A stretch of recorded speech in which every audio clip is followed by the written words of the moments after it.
Dramatic video captures a scene of chaos.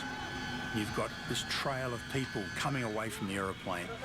It was raw, unedited. A crash survivor records the desperate escape from the wreckage of Garuda Flight 200. Huge explosions going off, big plumes of black smoke. What sent the Indonesian airliner careening off the runway? We don't deal in speculation, we want facts. There was intense pressure to deliver. Investigators must accept a shocking explanation for the crash. It's very hard to understand. Go around, Captain. Go around. I never heard anything like this.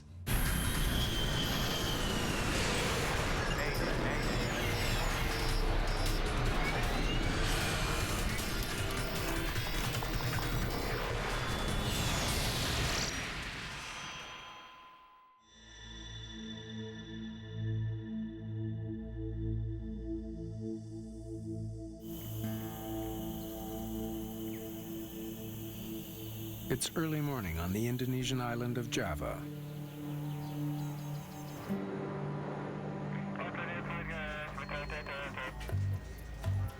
Garuda 200, cleared for descent, runway 09er.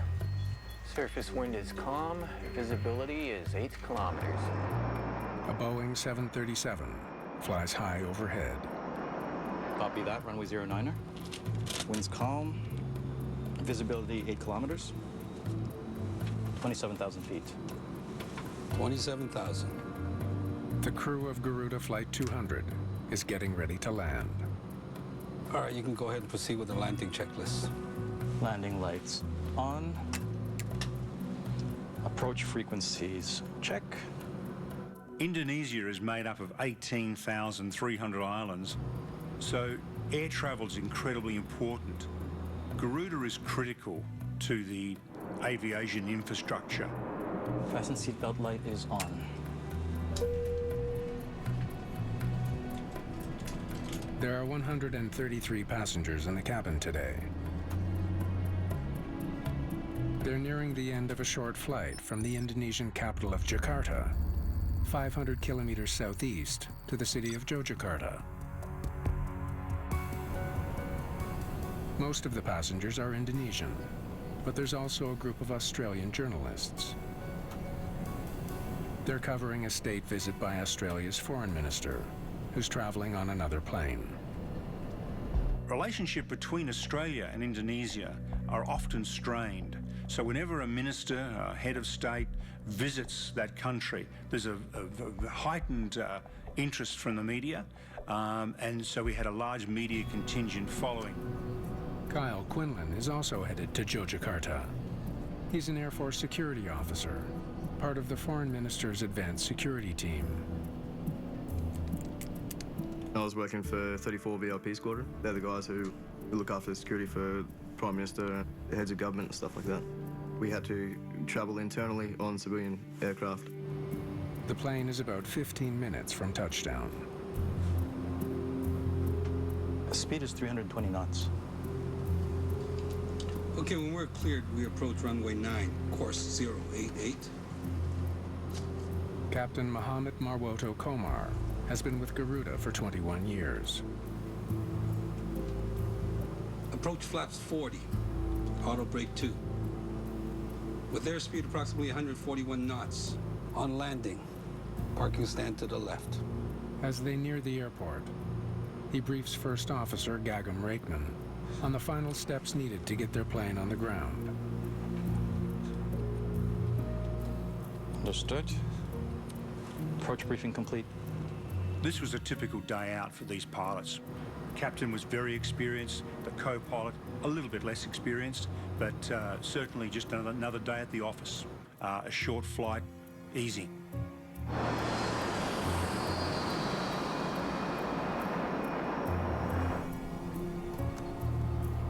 Enough slack and it's time to get back at it. Yes, sir. No life like it. For Quinlan, the flight's been a welcome break from a hectic schedule. We just come off a 16-hour shift the night before, We had probably about 3 hours sleep, and so it was kick back and just like relax and just enjoy this time before we get on the ground and before we have to work.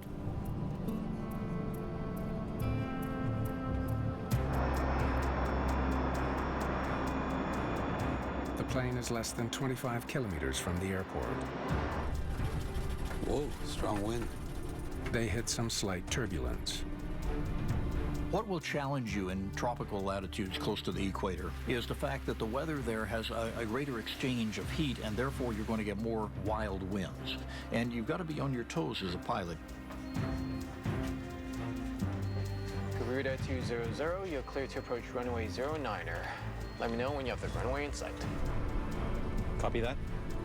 The bumpy ride doesn't alarm the experienced captain. Flaps 1. He continues with the landing approach Flaps 1. and calls for the flaps to be extended. Flaps increase the wing's surface area, adding the crucial extra lift needed at slower speeds. Gear down. Gear down.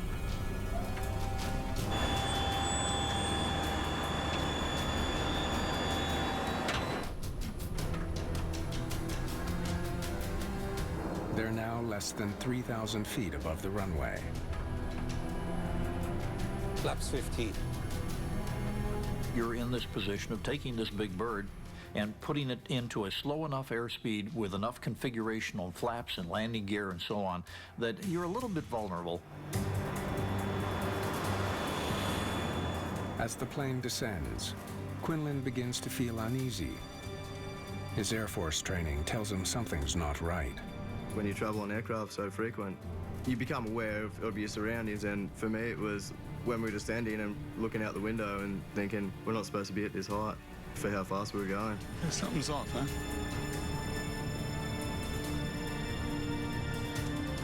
Clear to land, 2 miles out.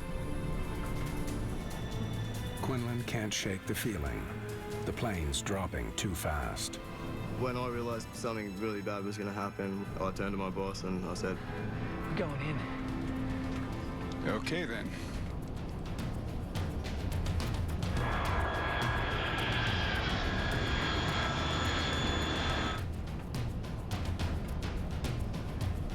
what can you do? You're stuck here, you know, like there's nothing that you can do except for tighten up the seatbelt and just hang on and just ride this out, and hopefully we make it, you know.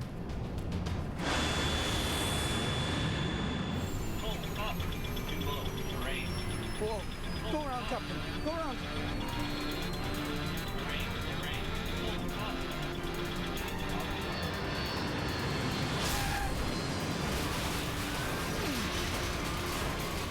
We landed and we bounced. It's chaos as the plane bounces a second time. And I just remember thinking, just hang on, like, hang on.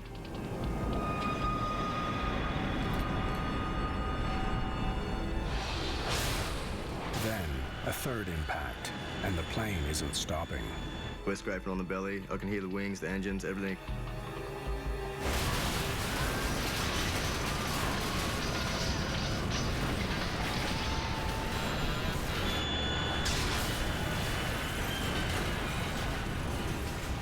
And probably the biggest impact I've ever had in my life was when we hit that embankment.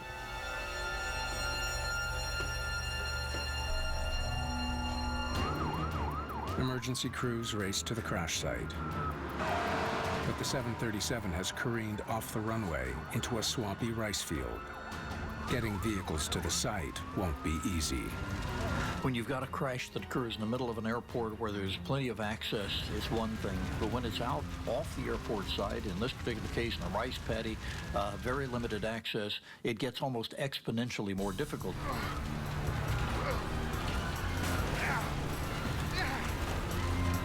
Many passengers are badly injured, and fire is spreading fast. Kyle Quinlan realizes there's no time to wait for rescue. Once we pulled up, I could still operate, and to see so many people who were busted up and couldn't do anything, I needed to do something and help these people out.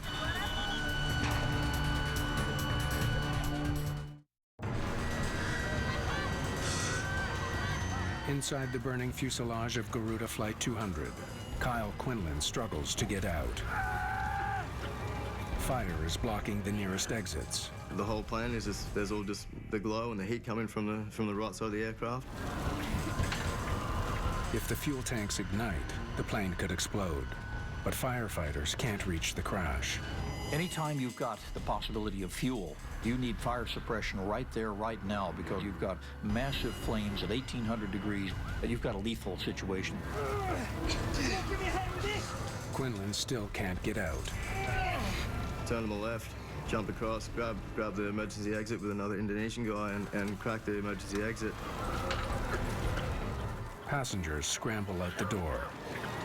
People are climbing over each other, and it was a pretty wild scene. We've got to get you out of here now. Quinlan Sergeant Michael Hatton is too badly hurt to get off the plane without help. He was unconscious and falling in and out of consciousness.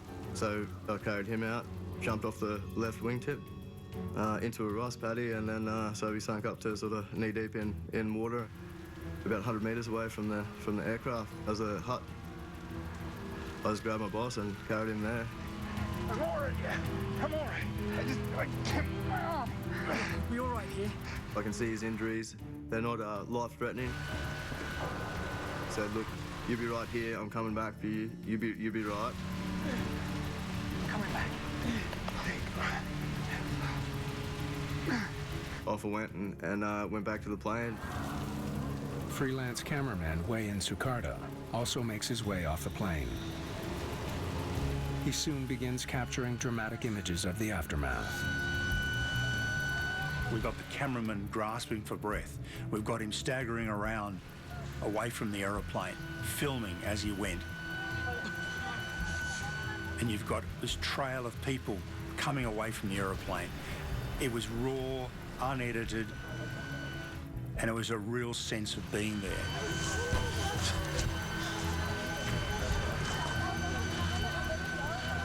The fire and the intensity, it was massive, you know, like this thing was huge explosions going off, big plumes of black smoke. Just how the aircraft was burning, it was just phenomenal. Like, I've never seen anything like it.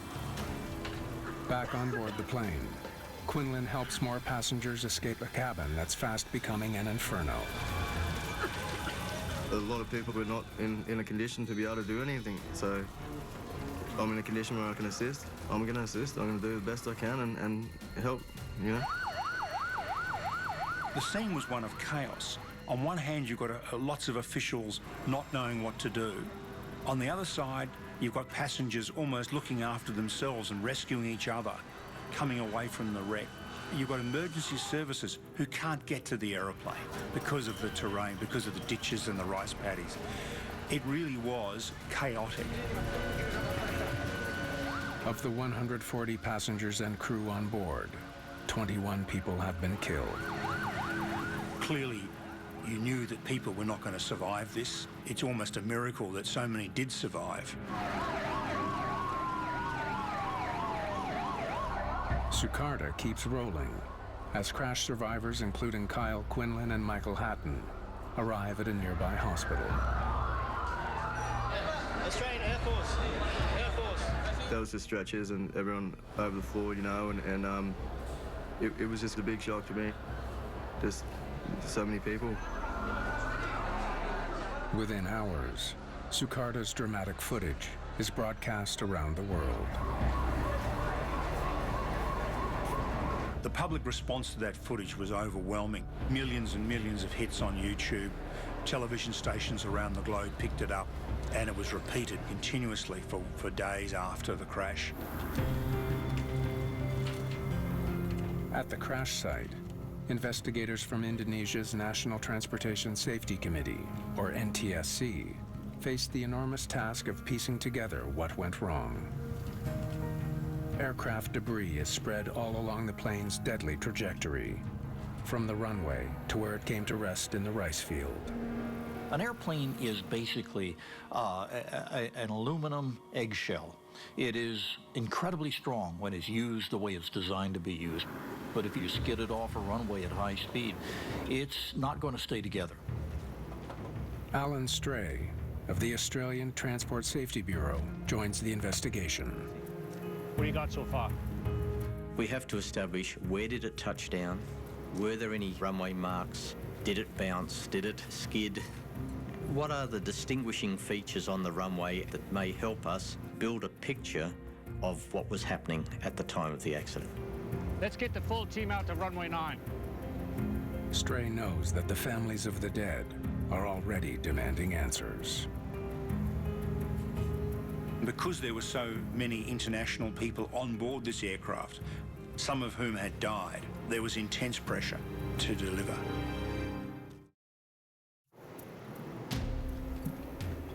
Investigators search for clues to explain why Garuda Flight 200 bounced off the runway and crashed. Looks like they hit pretty hard. They discover gouges and shattered pieces of landing gear on the runway, clear signs that the plane slammed down with unusual force.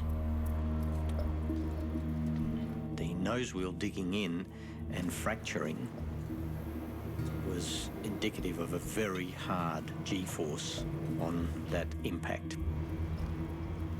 It's also clear the plane hit the runway more than once. More skid marks here. The idea of walking the site is to establish the sequence of the events. First impact here. Being very careful not to disturb any perishable evidence. So, 1, 2, 3, then off the end of the runway.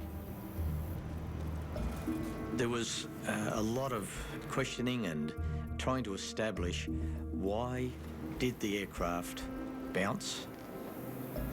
Hang on a minute. The location of the first skid mark gives investigators a crucial lead. How far are we from the threshold of the runway? 860 meters. Yikes, that's more than a third of the runway. It landed long, it didn't touch down till a long way into the runway. The distance of the touchdown from the threshold raised serious questions in the minds of the investigators. So, he comes in long, he hits hard, and bounce. Let's gather up as much weather data as we can. We're very keen to establish, was there a weather situation, a wind or a downdraft, a strong tailwind? Stray suspects wind shear might explain what he sees. Like this and like this. Wind shear can produce violent updrafts and downdrafts that are impossible to fly through. Close to the ground, it can be deadly. Especially in the age of climate change, we've got more and more violent winds, gust fronts, downdrafts, things of this nature, and sometimes microbursts. Investigators checked with tower controllers to find out what kind of weather the pilots were facing as they descended toward the airport. Here, take a look. Surface winds were completely calm. The weather data shows there were strong winds at high altitudes. But the winds near the runway were calm. There's no sign of the kind of downdrafts that could force a plane to the ground. That wind tapered right off, and there was ample time for the crew to establish the aircraft in a stabilised approach from 1,000 feet. Indonesian police launch a criminal investigation into the accident. They bring the captain in for questioning. For crash investigators, the move has unfortunate consequences. I really have nothing more to say. I'm sorry. In cases where the investigation becomes criminalised, and particularly when that happens early on, if we have police involved or lawyers involved, We did everything by the book. That can intimidate people, and it can lead to them not cooperating effectively with investigators. When your liberty is suddenly imperiled as a pilot because somebody wants to prove that you did something criminally wrong and lock you up for it, you've got absolutely no reason to talk to anybody about what you were thinking, with the exception of your attorney. With the flight crew under criminal suspicion and reluctant to talk, investigators must look for other leads. Downloading the plane's black boxes, or flight recorders, is now a top priority. Investigators quickly recover them from the wreckage and send them for analysis. All right, let's get these to the lab. The flight recorders are vitally important. It's important to get as much information from them, early information, so that it may direct the thrust of the investigation. Without that data, we're screwed. Meanwhile, investigators focus their attention on the crash site. Every detail is a possible clue. What I want to know is why they didn't stop at the end of this runway. The investigation was initially concerned about the touchdown point and the remaining distance on the runway. Is that the runway map?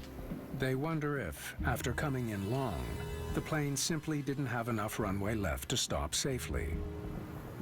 Even with a 2 or 3 mile runway, you've got a finite patch of concrete on which to land an airplane.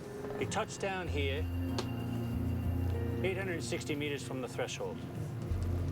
Now that gives him just over 1,300 meters to stop. The runway in Yogyakarta is shorter than the runways at many other international airports. But even though the pilots touched down late, Stray calculates they still had enough room to stop their plane.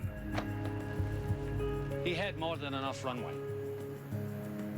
The length of the runway was completely adequate for a Boeing 737 landing. Investigators need to dig deeper. We need to know why this plane didn't slow down once it was on the ground. I want to take a close look at everything. They begin a painstaking analysis of the major mechanical systems on the 737, especially those designed to help the plane slow down and stop on landing. Brakes, spoilers, and thrust reversers.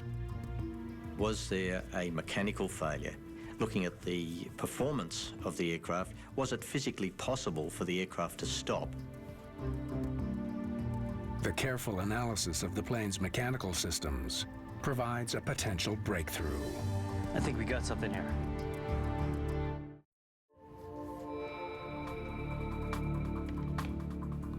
A review of the maintenance log for Garuda Flight 200 turns up an intriguing lead.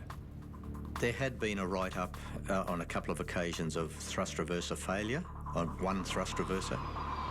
The thrust reversers redirect the jet's engine exhaust forward to help the plane slow down on the runway. You gotta remember, it's not just a matter of kissing the wheels onto the ground, it's a matter of dissipating a tremendous amount of energy, a tremendous amount of kinetic energy. How do you do that? Well, you do it with the friction between the tires and the runway, hopefully using anti-skid. You do it with reverse thrust.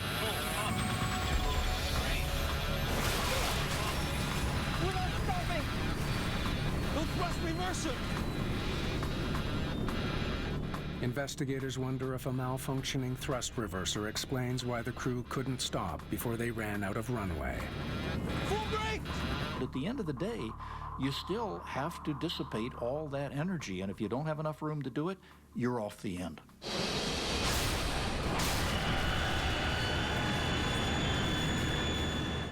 But it's another dead end. According to the maintenance records, the faulty thrust reverser was repaired before Flight 200 took off. Looks like they fixed it. That had been rectified prior to this flight departing from Jakarta, and so there was no paperwork evidence of a failure.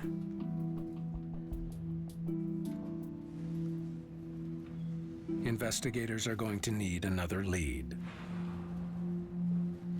We don't deal in speculation.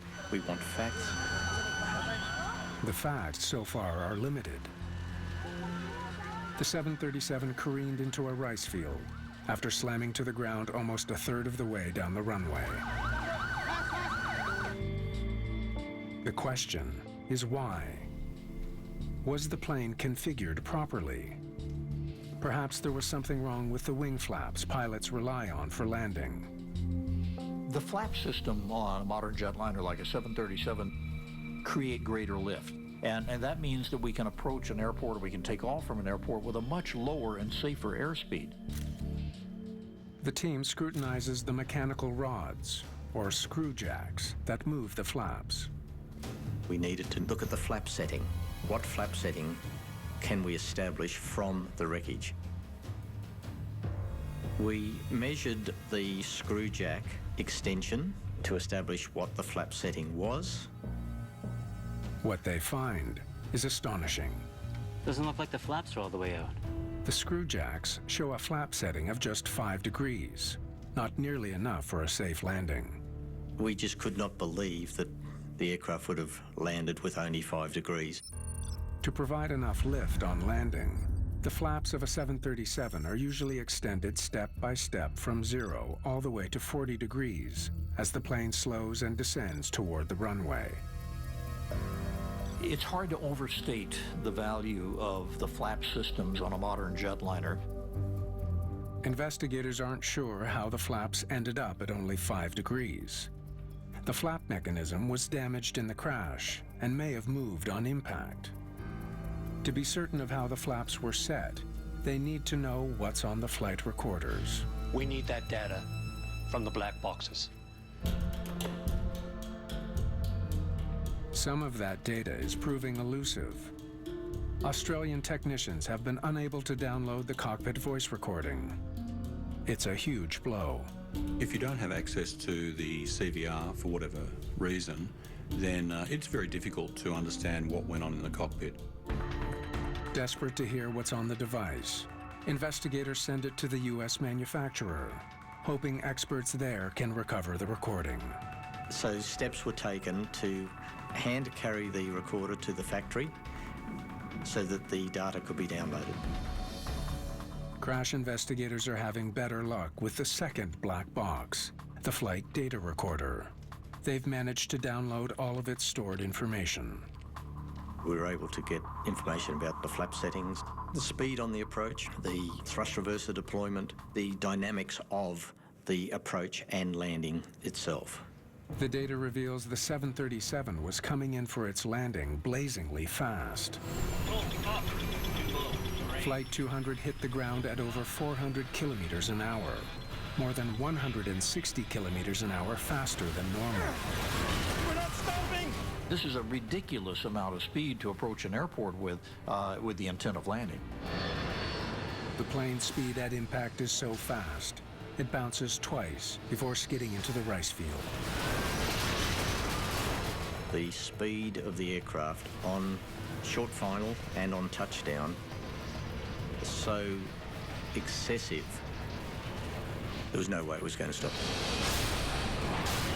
But why did the pilots touch down on the runway at such a catastrophically high speed? Pull up the data for the flaps, would you please? There.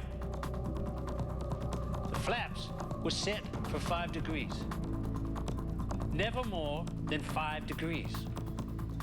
The data confirms what the screwjack suggested to investigators. The flaps on Flight 200's wings were in a bizarre position, one that is never used during landing. It's not operational procedure to land with flaps 5 unless there is a jammed flap and it cannot be extended. Investigators are left with an alarming possibility that the plane crashed because the pilots touched down without performing one of the most critical steps needed for any landing. To hear an airplane that has been in an accident because of overrunning the runway had a flap setting of only 5 in a 737 is very disturbing. Why the crew failed to set their flaps properly remains a troubling question. Meanwhile, media reports erode public confidence in Garuda Indonesia Airways. The accident affected negatively Garuda's reputation, but they had had other problems in the past. In 2002, Garuda Flight 421 was forced to ditch in a small river after both engines flamed out. And in 1997, Garuda Flight 152 slammed into a ravine, killing all 234 people on board. Garuda's record at that stage was just a series of accidents and incidents with large numbers of people losing their lives. In the wake of this latest disaster, Garuda is banned from landing at any airport in the European Union.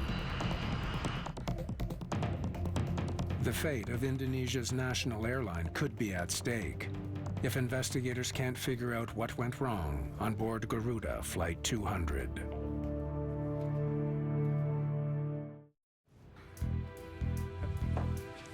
Finally. After a painstaking data recovery process, investigators can finally listen to the cockpit voice recording from Garuda Flight 200. Fortunately, the recorder specialists at the laboratories are a tenacious breed, and they do not give up easily. But will the sounds captured in the cockpit shed light on the decisions and actions of the flight crew? Okay, let's hear it. Okay, when we're cleared, we approach runway 9, course 088. Investigators listen as the crew discusses their plans for landing. What you're doing is listening for the atmosphere and the tone, the ambience, if you like, in the cockpit. Approach flaps 40, auto brake 2, with airspeed approximately 141 knots. On landing, parking stand to the left. Now they know they need 40 to land, but they only get 5. What's going on? Approach briefing complete. At first, there's no sign the crew is worried. The captain certainly doesn't sound stressed. Then, the first hint that something is going wrong. Looks like we're not going to hit the glide slope. The plane is too high for this distance from the airport. Better get down a little faster.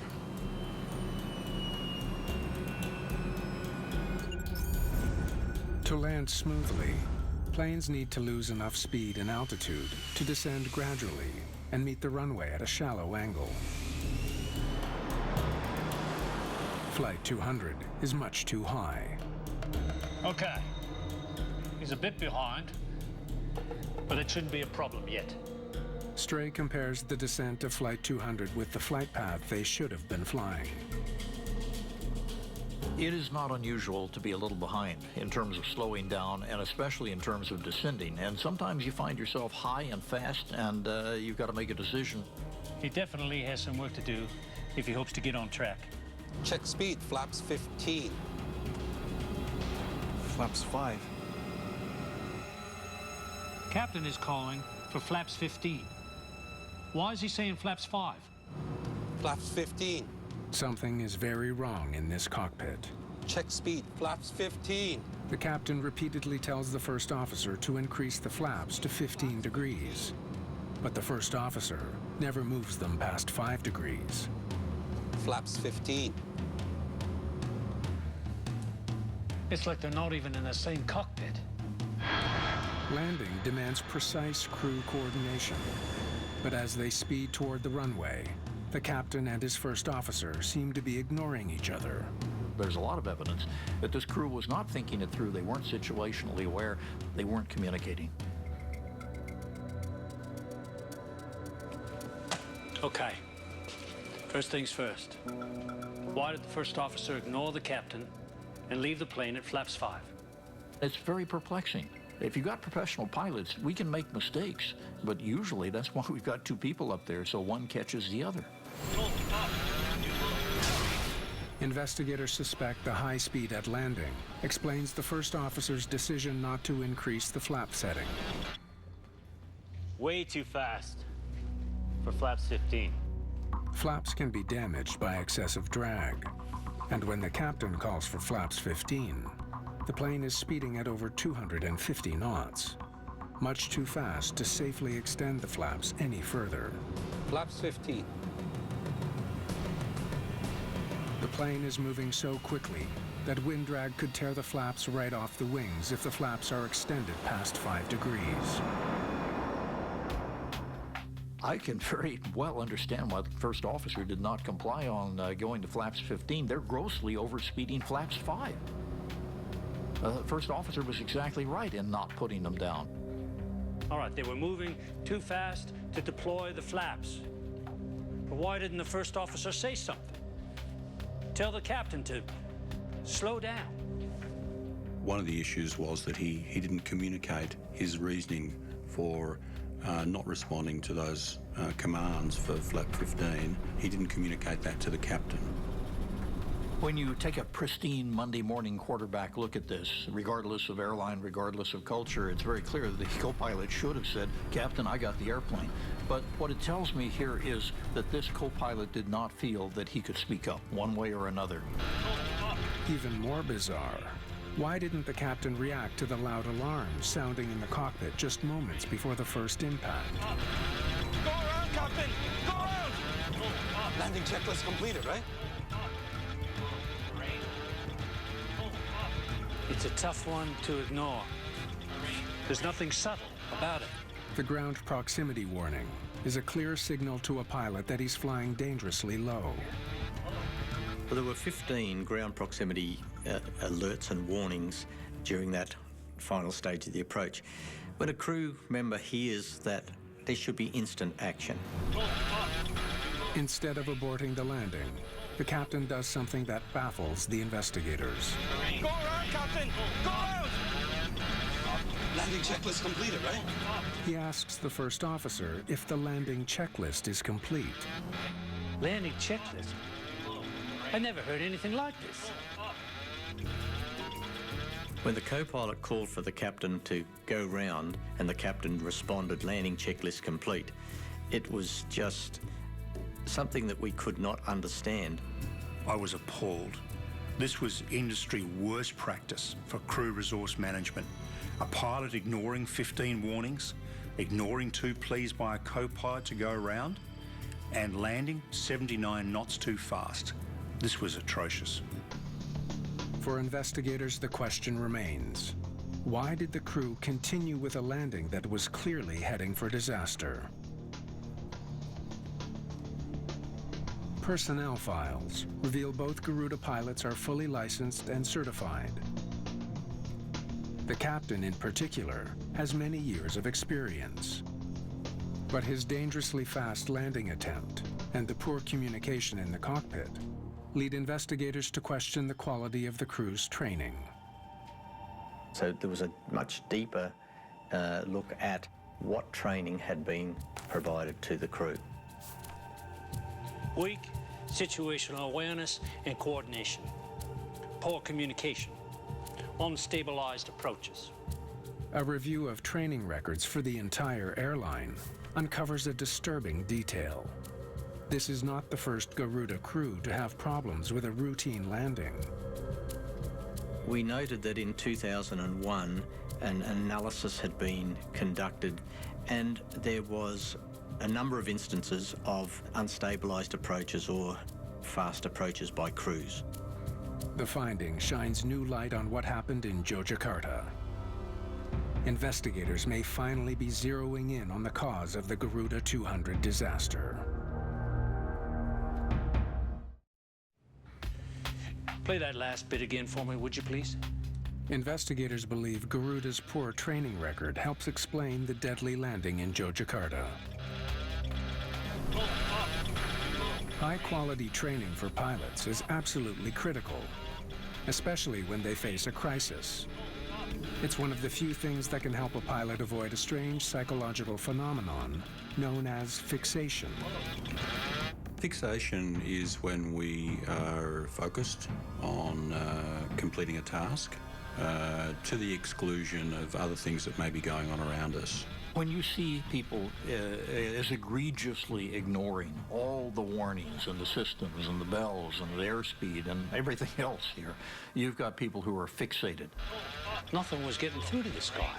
Investigators theorize that the captain was so fixated on descending to the proper altitude that he didn't notice his speed. And even when the alarm sounded, he failed to realize that his plane was in grave danger. It's hard to imagine how somebody could get to that point, but we have a lot of flaws. And part of the flaw in the case of a pilot fixating on a runway is that he or she can blank out the rest of the advice, the ground proximity warning system, everything.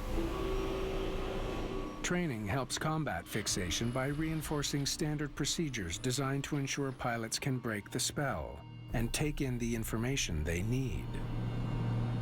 Go around, Captain. Go around.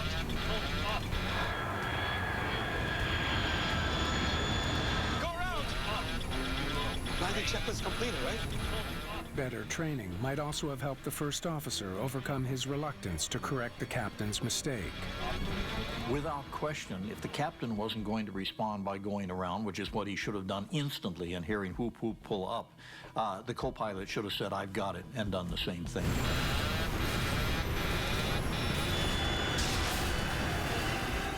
Digging further into the airline's operations, investigators discover another factor that could help explain the disastrous landing. Fuel efficiency incentive? Garuda recently introduced a policy that rewards pilots for saving fuel. In this case, it was a bonus that would be applied if people minimised the fuel that they used. Aborting a landing and going around burns more fuel. But the captain denies he was trying to save fuel at the expense of his passengers' safety. He did not at any time seek to excuse his actions by blaming the company's policy. We learned in the 80s that we had to get inside a pilot's head. We had to try to figure out what the state of mind was, whether he survived or not. In this particular case, the state of mind, it has to be so bizarre in terms of the fixation on getting this airplane on the ground that it's really hard to understand how any professional airman could get there. In 2008, Captain Marwoto Komar faced charges and was found guilty of negligence. But the conviction was overturned on appeal when the Indonesian High Court ruled that prosecutors failed to convincingly prove their case. The public reaction was one of horror to this crash, particularly as the details came out about what the pilot had been doing. The fact that he had ignored 15 warnings. He'd ignored 2 pleas to go around by the co-pilot. He was approximately 80 knots too fast on touchdown. These elements just really portrayed this as a cowboy operation. In their final report, investigators urged the airline to scrap the fuel incentive policy. It's just not a good idea to introduce a scheme that may compromise safety in order to save costs. The report also calls for improved pilot training. We can't change their behaviour, it's already happened. What we can do is to try to change those conditions that influence their behaviour so that we can try to prevent this from happening again.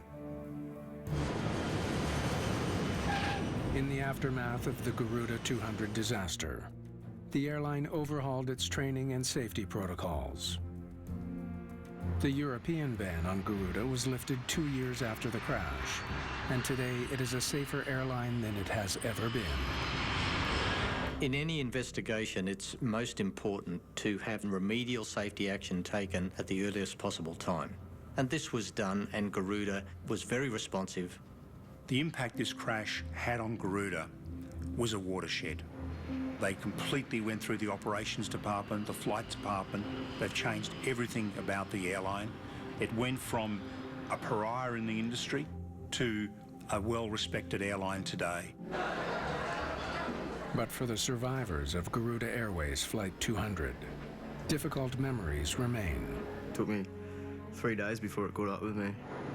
The adrenaline, everything in your body, it just, everything was racing, and then yeah, we get back home and the dust settles sort of thing, and it just broke down in a heap.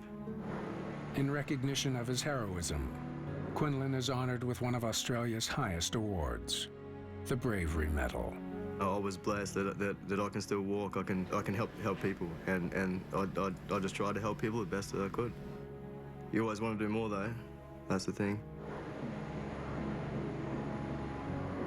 A lot of people lost their lives that day, and some amazing, remarkable people. They'll never be forgotten, but I hope never to see anything like that again, you know.